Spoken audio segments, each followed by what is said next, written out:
बड़ा दावा है, यूएई रक्षा मंत्रालय का ये दावा है और वो अपनी तरफ से देखिए दुबई पर लगातार धमाके हो रहे हैं। ये आपने देखा, ईरान ने दागे 165 बैलिस्टिक और 2 क्रूज मिसाइल्स। ये यूएई के रक्षा मंत्री, देखिए Dubai, Abu Dhabi safest places में से एक माना जाता था सुरक्षा के नजरिए से। अगर आप देखिए तो कभी शायद वहां की जनता ने चिंता नहीं की होगी और किसी ने असेस भी नहीं किया था कि ईरान जो कह रहा है उसको वाकई कर देगा, को वाकई इन मुस्लिम देशों पर हमला कर देगा। लेकिन ईरान ने ऐसा कर दिया क्योंकि उसने कहा कि हम अकेले क्यों उसको झेलें, आओ कुछ आग तुम्हारे यहां भी पहुंचा देते हैं ताकि तुम भी समझो कि ये क्या स्थिति बनती चली जा रही है।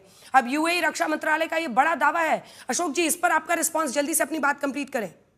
जी, इसके ऊपर पहले मैं रिस्पांस दे दूं। मेरे विचार से ये ईरान ने जो काम किया है बहुत ही ब्लंडर किया है। उसने अपने पांव पर खुद कुल्हाड़ी मारी है, क्योंकि ये वाले जो देश थे, जैसे मैं बता रहा था, ये राष्ट्रपति ट्रंप को बता रहे थे जो आप हमला नहीं करिए, तो ये तो उसका साथ दे रहे थे, परंतु और उनके संबंध बेहतर हो रहे थे, परंतु इनके ऊपर हमला करके ईरान ने अपने लिए ही मुश्किल मोल ली है। भारत की बात मुझे बस बहुत जल्दी में कहने दीजिएगा। सबसे महत्वपूर्ण हमारे लिए विषय है अंजना जी, वहां पर हमारे 90 लाख लोग हैं वहां पर। आप देख रहे हैं, जब ये दुबई से, यूएई वगैरह वगैरह से, सब जगह से फ्लाइट्स सस्पेंड हुई हैं, तो बहुत भारतीयों को इसको मुआवजा चुकाना पड़ रहा है। कनेक्टिविटी वगैरह तो खैर, परंतु सबसे ऊपर, सबसे महत्वपूर्ण, इन सब की सिक्योरिटी हमको वो निश्चित करनी है। और इसीलिए हमने जो अपनी स्टेटमेंट की है बिल्कुल ठीक है। हमारे लिए ट्रेड की, व्यापार की तरफ से भी ये क्षेत्र बहुत ही महत्वपूर्ण है। यूनाइटेड अरब एमिरेट्स हमारा तीसरा सबसे बड़ा देश है जिसके साथ हमारी तिजारत होती है। सऊदी अरेबिया चौथा सबसे बड़ा देश है, वहां से निवेश बहुत आता है। परंतु आखिरी बात, अगर स्ट्रेट ऑफ हॉर्मूज में यह आता है, तेल नहीं आना हमारे पास आता है, हमारी सरकार ने कल बताया है जो हमारे पास 74 दिन का स्ट्रेटेजिक रिजर्व है। और हम जानते हैं जो इस युद्ध का अंत अगले 3, 4, 5 दिन में कुछ ना कुछ इसमें, ठीक है, इसी पर आ जाते हैं। जनरल दयाल, क्या आपको भी लग रहा है कि ये 4-5 दिन खींचेगा?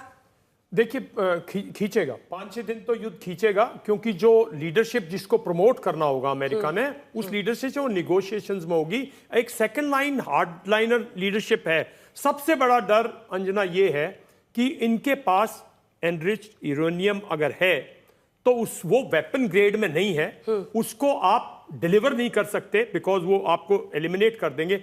लेकिन अगर स्टेट ऑफ हॉर्मूज को कंटेमिनेट कर दें किसी तरह से, जैसे हम कहते हैं ना कि भाई पाकिस्तान के अंदर ये होना ही वो है, एक एंटी जो वर्ल्ड जो टेररिस्ट फोर्सेस हैं उनके हाथ में अगर कोई कंटेमिनेशन का अगर कोई जरिया हुआ तो दुनिया के लिए बहुत बड़ा खतरा है। तो युद्ध खिंचेगा, स्टेबिलिटी नहीं आ सकती इधर 2-3 महीने तक। रशिया चाइना किस हद तक इन्वॉल्व होंगे श्रीवास्तव जी? चाइना तो सिर्फ बयान देंगे।